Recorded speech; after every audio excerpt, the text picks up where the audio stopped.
اما بعد اعوذ باللہ من الشیطان الرجیم بسم اللہ الرحمن الرحیم ضرب لکم مثلا من انفسکم هل لکم مما ملکت ایمانکم من شرکاء فیما رزقناکم وانتم فیہ سواء تخافونکم کخیفۃ انفسکم کذالک نفصل الآیات لقوم یعقلون۔ صدق اللہ العظیم۔ سورہ روم کا یہ چوتھا رکوع ہے اور 21ویں پارہ کا 7واں رکوع یہاں سے شروع ہو رہا ہے۔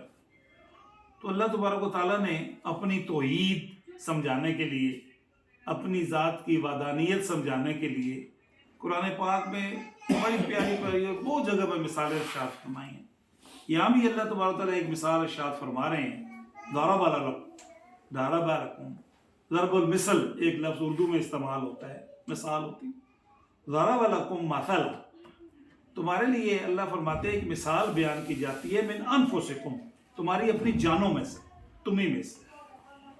هل لکم مما ملکت ایمانکم، ذرا دیکھو کہ جن کے مالک ہوئے تمہارے ہاتھ، یعنی تمہارے غلام اور باندیاں، شروع میں غلام اور باندیاں خرید لیتے تھے، پکے پکے ان کے غلام ہو جاتے تھے، ان کی مرضی کے بغیر کچھ نہیں کر سکتے تھے۔ من شرکاء فیما رزقناکم، کیا تم ان کو شریک کرتے ہو فیما رزقناکم، اس چیز میں جو ہم نے تمہیں رزق دیا۔ کوئی بندہ نہیں چاہتا کہ اس کا غلام، اس کا نوکر، اس کی باندی اس کے برابر ہو جائے، اس کو جتنا مرضی ہے نوازے، اس کے برابر، اپنے برابر مالک اپنے غلام کو، نوکر کو نہیں چاہتا۔ فانتم فیہ سواء، تاکہ وہ تمہارے برابر ہو جائے، تم کبھی نہیں چاہو گے۔ ایک دنیا کا مزاجی قسم کا، عارضی قسم کا مالک، آقا، وہ یہ نہیں چاہتا کہ اس کا غلام، اس کی باندی اس کے برابر ہو جائے۔ تو اللہ تبارک و تعالیٰ پھر جو ہے وہ مالک، وہ خالق کائنات، وہ کس طرح چاہے گا؟ تخافونہم، کیا تم ان سے ڈرتے ہو؟ کخیفۃ انفسکم، جیسا کہ تمہیں خوف ہے اپنے بھائی بندوں کا جو وراثت میں ہوتے ہیں، ان کا خوف ہوتا ہے، یار کہیں کہ میری اجازت کے بغیر تصرف کیوں کر لیا۔ تو مالک جو غلام ہوتے ہیں، باندیاں ہوتی ہیں، ان کا کوئی، ان سے کوئی کسی قسم کا بھی خوف نہیں ہوتا۔ تو اس مالک کو، جو حقیقی مالک ہے، تم عارضی کسی کے مالک ہو، یا تو اس کو کیا خوف ہوگا؟ کذالک نفصل الآیات، اسی طرح ہم بڑی تفصیل سے اپنی آیات بیان کرتے ہیں، لقوم یعقلون، اس قوم کے لیے جو عقل والی، سمجھ ہو تو پتہ چل جائے۔ جیسے دنیا میں ایک مالک، عارضی مالک، اپنے غلام اور باندی کو اپنے برابر نہیں کرنا چاہتا، نہ دیکھنا چاہتا ہے، نہ دیکھ سکتا ہے، تو اللہ تبارک تعالیٰ کیسے چاہیں گے؟ بل اتبع الذین ظلموا، بلکہ تبع الذین، یہ لوگ جو اتباع کر رہے ہیں، ظالم ظالم اتباع کر رہے ہیں، کس چیز کی اتباع کر رہے ہیں؟ آواہم، اپنی خواہشات کی۔ ظالم اپنی خواہشات کی اتباع کر رہے ہیں، جو ان کے دل میں آ رہا ہے بس وہ کام کیے جا رہے ہیں، بغیر علم، بغیر علم نہیں ہے، اپنی خواہش، اپنے دماغ میں، اپنی خواہشات میں، اس طرح کر لیا جائے ٹھیک ہے، اس طرح کر لیا جائے ٹھیک ہے، اس کو معبود بنا لیا جائے، اس سے مدد مانگ لی جائے، اپنی خواہشات پہ چل رہے ہیں۔ فمن یہدی، پس کون ہے جو ہدایت دے؟ من اضل اللہ، اس کو جس کو اللہ گمراہ، اللہ ایک بندے کو راستے بھٹکا دیتا ہے گمراہ، اس کو ہدایت دینے والا کوئی نہیں ہوتا۔ وما لهم من ناصرین، اور ان کی نصرت کرنے والا، ان کی مدد کرنے والا کوئی نہیں۔ فاقم وجہک للدین حنیفا، فاقم، پس آپ قائم رکھیں، وجہ کا، اپنا رخ، اپنا چہرہ، للدین حنیفا، اس حنیف دین کی طرف، یکسو، ایک طرف کا، اخلاص والا، خالص جو دین ہے، اس طرف اپنا رخ رکھیں۔ فطرت اللہ التی فطر الناس علیہا، فطرت اللہ کی، تراش خراش اللہ کی، جو اللہ نے اس انسان کو تراشا ہے، بنایا ہے، اس میں حق لینے کی صلاحیت رکھی ہے۔ قرآن پاک میں ایک نہیں، کئی مقامات پہ اللہ تبارک و تعالیٰ نے یہ بتایا ہے کہ میرے برابر کوئی بھی نہیں ہو سکتا، لیکن ہر بندے کے اندر میں، قرآن پاک میں اِنَّا هَدَيْنَاهُ السَّبِيلَ اِمَّا شَاكِرًا وَإِمَّا كَفُورًا، دونوں راستے دکھا دیے ہیں، ان پہ چھوڑ دیا ہے، اِمَّا شَاكِرًا وَإِمَّا كَفُورًا، شکر گزار بنے یا ناشکرے بنے، چھوڑ دیا، بتا دیا۔ اور ایک مقام پہ فرمایا فَأَلْهَمَهَا فُجُورَهَا وَتَقْوَاهَا، اس انسان کے اندر، یہ جو مشین، یہ جو انسان اللہ نے بنایا ہے، اس کے اندر فَأَلْهَمَا اعلام کیا، ڈالا ہوا ہے ہم نے، فیڈ کیا ہوا ہے ہم نے، فجورہا و تقواہا، فاسق فاجر بننے کی صلاحیت بھی موجود ہے، وتقواہا اور متقی بننے کی صلاحیت بھی اس کے اندر۔ آج کل یہ بات سمجھنے کو مشکل نہیں ہے، کمپیوٹر پہ آپ دو چیزیں فائل کریں، ایک طرف آپ نے تلاوت کی فائل رکھی ہوئی ہے، ایک طرف آپ نے اور کوئی کسی لغو چیز کی، گانا وغیرہ کی، تو آپ جو سننا چاہیں گے، جس کو ٹک کریں گے، جس کو کلک کریں گے، وہی سامنے ہے۔ تلاوت سننا چاہیں گے تلاوت آ جائے گی، کوئی اور وہ آ جائے گا۔ تو اللہ تبارک و تعالیٰ نے یہ مشین جو بنائی ہے اس میں ساری صلاحیتیں رکھی ہیں۔ تو یہ اللہ یہاں پہ فرما رہے ہیں کہ فطرت اللہ التی فطر الناس علیہا، جو تراش ہے اللہ تبارک و تعالیٰ کی، اسی تراش پہ اللہ نے لوگوں کو بھی تراشا ہے۔ ہاں، اللہ نے لوگوں کو یہ فہم، یہ سمجھ ان کے اندر ڈال دی ہے اگر اللہ کو پہچاننا چاہیں۔ اور ایک حدیث میں ہے، نبی اکرم صلی اللہ علیہ وآلہ وسلم نے ارشاد فرمایا کہ ہر ایک بچہ فطرت اسلام پہ پیدا ہوتا ہے، اس کے والدین اس کو یہودی، نصرانی یا مجوسی بنا دیتے ہیں۔ اگر جس گھر میں پیدا ہوا وہی اس کا دین اس میں چل پڑتا ہے، اس کے اندر فطرت تسلیم کرنے کی، مسلمان بننے کی صلاحیت ہوتی ہے۔ تو یہاں پہ فرمایا لا تبدیل لخلق اللہ، اللہ کی مخلوق، اللہ کی یہ بات تبدیل نہیں ہوتی۔ اللہ نے جو مخلوق بنائی ہے اس میں صلاحیت رکھی ہے، یہ موجود ہے، اب کیسے وہ استعمال کرتا ہے۔ ذالک الدین القیم، یہی قائم دائم مکمل دین ہے۔ ولیکن اکثر الناس، ولیکن اور لیکن، اکثر الناس سے لوگوں کی اکثریت ایسی ہے، لا یعلمون، وہ جانتی نہیں، وہ پتہ نہیں ہے اس کو۔ منیبین الیہ، اسی کی طرف سارے رجوع کرو، واتقوہ، اور اس سے ڈرو۔ تقویٰ کہتی ہی ڈر کو ہے، ہاں، اس سے ڈرو۔ واقیموا الصلاۃ، اور نماز قائم کرو۔ ولا تکونوا من المشرکین، اور مشرکوں میں سے نہ ہو جاؤ۔ من الذین فرقوا دینہم، اور وہ لوگ جنہوں نے تفرقہ ڈالا، پھوٹ ڈالی، دینہم، اپنے دین میں۔ وکانوا شیعا، اور ہو گئے شیعہ۔ شیعہ کہتے ہیں جماعت کو، گروہ گروہ، ایک ایک جماعت گروہ گروہ ہو گئے، بن گئے۔ اب جو بھی گروہ ہے، آگے فرمایا کل حزب بما لدیہم فرحون، ہر ایک جماعت، ہر ایک گروہ جو اس کے پاس موجود ہے، فرحون، اس پہ فرحت محسوس، اس پہ خوش ہو رہا ہے کہ میں ٹھیک ہوں، میں ٹھیک جا رہا ہوں، یہ فلاں ہے، یہ فلاں ہے، یہ فلاں ہے، میں ٹھیک جا رہا ہوں۔ وَإِذَا مَسَّ النَّاسَ، وَإِذَا، اور جب، مَسَّ النَّاسَ، مس کرنا، چھونا، مسا کہتے ہیں اس لیے ہے کس چیز کو چھونا، ہاتھ لگانا۔ وَإِذَا مَسَّ النَّاسَ، اور جب مس کرتی ہے، پہنچتی ہے لوگوں کو، ضرر، تکلیف کو کہتے ہیں، دعوا ربہم، تو اپنے رب کو پکارتے ہیں، منیبین الیہ، اسی کی طرف رجوع کر کے۔ جب بندہ پھنستا ہے، ہاں جی، تو وہ پھر باقی معبودوں کو، باقیوں کو بھول جاتا ہے، پھر اس کو اللہ یاد آ جاتا ہے، تو پھر خالص اللہ کو ہی پکارتا ہے۔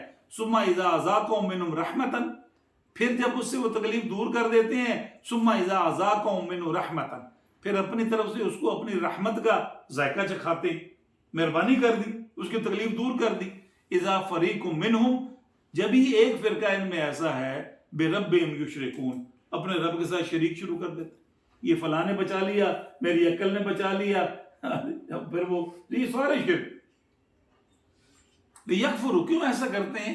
لیکفروا، تاکہ ناشکری کرے، بما آتیناہم، جو کچھ ہم نے انہیں عطا کیا، اللہ نے دیا اس پہ اللہ کا شکر ادا کرنا چاہیے۔ جب شکر کریں گے تو اس ذات کو مانیں گے، ماننا چاہتے ہی نہیں، اس لیے جو ہے اس قسم کی باتیں کرتے ہیں۔ فتمتعوا، پس فائدہ اٹھا لو، مزے اڑا لو، دنیا کا تھوڑا سا فائدہ ہے۔ فسوف تعلمون، پس ان قریب تم کو علم ہو جائے گا، تم جان پاؤ گے۔ ام انزلنا علیہم سلطانا، کیا ہم نے ان پہ کوئی دلیل نازل کی ہے؟ فَهُوَ يَتَكَلَّمُ، وہ ان سے کلام کر رہی ہے، ان کو بتا، کوئی ایسی ان کے پاس دلیل ہے کہ اللہ کا کوئی اور بھی شریک ہے اور اللہ نے کسی اور کو بھی اختیارات دیے ہوئے ہیں؟ کوئی ان کے پاس ثبوت، کوئی دلیل ہے؟ اور وہ کلام کر کے بول کے ان کو بتا رہی ہے، بِمَا كَانُوا بِهِ يُشْرِكُونَ، ہاں، ان سب کے بارے میں جن کو انہوں نے اللہ کا شریک بنایا ہوا ہے۔ اللہ کا شریک کو لا شریک لہ، اس کا کوئی شریک نہیں ہے۔ وَإِذَا أَذَقْنَا النَّاسَ رَحْمَةً، جب ہم انسانوں کو اپنی رحمت کا ذائقہ چکھاتے ہیں، مہربانی فرماتے ہیں، فرحوا بہا، فرح محسوس، خوش ہو جاتا ہے، ٹھیک ہو گیا میرے ساتھ۔ وَإِن تُصِبْهُمْ سَیِّئَةٌ، اور جب اس کو کوئی مصیبت پہنچتی ہے، بِمَا قَدَّمَتْ أَیْدِیہم، اور یہ مصیبت بھی اس کے اپنے ہاتھوں کا کیا دھرا ہوتا ہے، جو اس کے ہاتھوں نے آگے کمائی بھیجی ہوتی ہے نا، اس کے بدلے میں ہوتا ہے۔ اللہ ظالم نہیں ہے، قرآن پاک میں کہتے ہیں میں کسی پہ ظلم نہیں کرتا، انسان اپنے آپ پہ خود ظلم کرتے ہیں۔ تو جب اس کو کوئی مصیبت اپنے ہاتھوں کے، اپنے کرتوتوں کی وجہ سے کوئی مصیبت پہنچتی ہے، اذا ہم یقنطون، تو جب ہی وہ مایوس ہو جاتا ہے، ہاں پھر آس توڑ بیٹھتا ہے. ایمان والا ایسا نہیں ہوتا. ایمان والے کو جب ملتا ہے پھر بھی خوش ہوتا ہے, الحمدللہ کہتا ہے, اللہ کا شکر ادا کرتا ہے. اور جب نہیں ملتا یا کم ملتا ہے پھر بھی صبر کرتا ہے, پھر بھی آس نہیں توڑتا, پھر اللہ سے امید رکھتا ہے وہی خالق ہے, وہی مالک ہے, وہی رازق ہے, وہی دے گا, سب کو دے رہا ہے, مجھے بھی دے گا.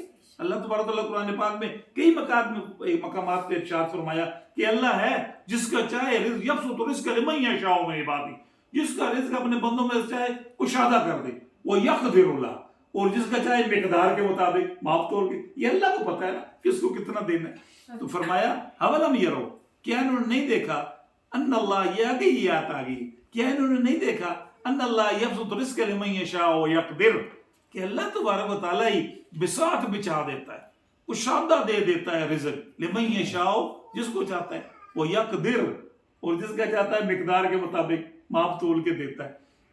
ان فی ذلک لآیۃ لقوم یؤمنون, اور اس میں بے شک اس میں نشانیاں ہیں, کس کے لیے, لقوم یؤمنون, اس قوم کے لیے جو ایمان والوں کے لیے اس میں نشانی ہے, وہ سمجھ سکتے ہیں, ان کے ایمان میں اضافہ ہوتا ہے, اس قسم کی باتیں سنتے ہیں. جب اللہ نے تمہیں مال دیا ہوا ہے تو کیا کرو, فآت ذی القربیٰ, پس عطا کرو قریبی رشتہ داروں, جو رشتہ داروں کا حق ہے ان کو بھی دو, حق کا ہو, جن کا حق ہے, فآت ذی القربیٰ حق کا ہو, ان قریبی رشتہ داروں کو بھی عطا کرو, جن کا حق ہے ان کا حق ان کو دو, والمسکین, اور مسکینوں کو بھی دو, وابن السبیل, اور راستے کا جو مسافر ہے اس کو بھی دو.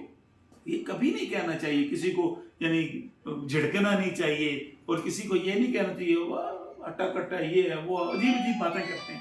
تو یہ جو ہے نا اللہ تبارک و تعالیٰ ہے جس کو چاہے دے, تمہیں جو مال دیا ہے اس میں سے تم حقداروں کو اس کا حق دو, مسکینوں کو بھی دو, اور راستے کا کوئی مسافر ہے ہاں جی اس کو بھی دو. ذالک خیر الذین, یہ ذالک یہ بہتر ہے, خیر بہت بہتر ہے, للذین ان لوگوں کے لیے, یریدون وجہ اللہ, جن کا ارادہ اللہ کی رضا ہے. وجہ وہ جو چہرے کو کہتے ہیں, جو اللہ کو چاہتے ہیں, جو اللہ کی رضا چاہتے ہیں, ان کے لیے یہ بہتر ہے. جو مال اللہ نے دیا ہوا ہے اس مال میں سے اپنے قریبی رشتہ دار جو حقدار ہیں ان کو بھی دیں, مسکینوں کو بھی دیں, راستے کے مسافروں کو بھی دیں. فَأُولَٰئِکَ هُمُ الْمُفْلِحُونَ, اور یہی لوگ فلاح پانے والے, یہی لوگ کامیاب ہوں گے. وَمَا آتَيْتُم مِّن رِّبًا لِّيَرْبُوَ فِي أَمْوَالِ النَّاسِ وَمَا آتَيْتُم مِّن رِّبًا, اور جب تم دیتے ہو سود پہ سودی کاروبار اس وقت ہوتا تھا, آج کل بھی ہوتا ہے, تو جب تم سود دیتے ہو تو سود میں سے بظاہر, سود پہ کوئی مال دیا تو جو پیسے آگے تو بظاہر تو مال بڑھتا ہے. اللہ تبارک و تعالیٰ ارشاد فرماتے ہیں لِيَرْبُوَ فِي أَمْوَالِ النَّاسِ, تاکہ لوگوں کے مال میں اضافہ ہو, سود دیا تو مال بڑھ گیا, تو فرمایا فَلَا يَرْبُوَ عِنْدَ اللَّهِ, اللہ کے یہاں یہ بڑھتا نہیں ہے. نظر آتا ہے آپ نے 100 روپے دیے, اس پہ 10 روپے آپ نے لے لیے, 110 ہو گئے, بظاہر 110 ہو گئے, لیکن اللہ کہتے ہیں اس سے برکت نہیں ہے, یہ نہیں بڑھے گا, اس کو بڑا ہوا نہیں کہتا. اور دوسری طرف وَمَا آتَيْتُم مِّن زَکَاةٍ, اور جو تم زکوٰۃ دیتے ہو, پاک صاف کرنے کے لیے اپنا مال جو تم دیتے ہو, یریدون وجہ اللہ, اس سے تمہارا ارادہ اللہ کی رضا ہوتا ہے, اللہ کی رضا کے لیے دیتے ہو, تو وہ بظاہر کم ہو جاتا ہے. 100 میں سے 2.5 روپے دیے تو 98.5 97.5 رہ گئے, ہاں جی اتنے ہی رہ گئے نا جی, 97.5 رہ گئے, 2.5 روپے کم ہو گئے, بظاہر کم ہو گئے, لیکن اللہ کہتے ہیں یہ کم نہیں ہوئے, یہ بڑھ گئے ہیں. فَأُولَٰئِکَ هُمُ الْمُضِعَفُونَ, اور یہی دگنے ہوئے, یہی بڑھے. اللہ الذی خلقکم, اللہ کی ذات کی پہچان کرنا چاہتے ہو تو اللہ کو پہچان لو. اللہ الذی, اللہ کی ذات وہ ہے, خلقکم, جس نے تمہیں تخلیق کیا, جو تمہارا خالق ہے. ثم رزقکم, پھر روزی بھی اسی نے تمہیں دی, رازق بھی تمہارا وہی ہے. ثم یمیتکم, پھر تمہیں موت بھی وہی دے گا. ثم یحییکم, پھر مرنے کے بعد تمہیں زندہ بھی وہی کرے گا. اللہ تمہارا خالق ہے, وہی تمہارا رازق ہے, زندگی موت اس کے اختیار میں ہے. هل من شرکائکم, کیا تمہارے شریکوں میں کوئی ایسا ہے, من یفعل من ذلکم من شیء, کہ ان کاموں میں سے کوئی کام کر سکے, کوئی اور ہے؟ سبحانہ, وہ پاک ذات ہے, وتعالی, اور بہت اعلیٰ ذات, بہت بلند ذات ہے. اما یشرکون, اس سے جن کو تم نے اللہ کا شریک بنایا ہوا.